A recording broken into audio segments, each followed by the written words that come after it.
Maintaining up-to-date software and firmware is crucial for optimal performance, enhanced security, and access to new features.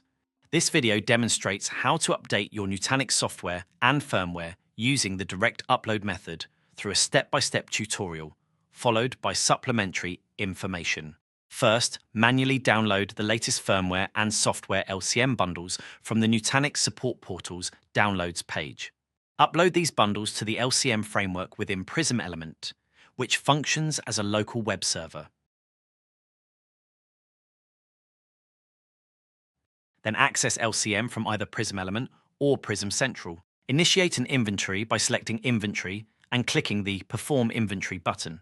Proceed to generate the inventory, which also automatically updates Lifecycle Manager. After inventory is complete, navigate to the Updates menu within the Inventory section. Choose the desired software or firmware upgrades. Now perform an NCC check by clicking Run to ensure your cluster is healthy.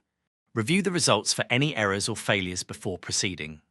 In LCM, initiate an upgrade pre-check to identify and address potential issues that could affect the upgrade process or cluster stability. This check is independent of the actual upgrade and helps isolate potential problems beforehand. Once completed, click on Return to Upgrades. Select the components to update, then click View Upgrade Plan in the LCM panel. Review the plan and proceed to the next step. Click Apply Updates to begin the update process. These are the key features of the LCM update process. Automatic dependency management. Multiple simultaneous updates.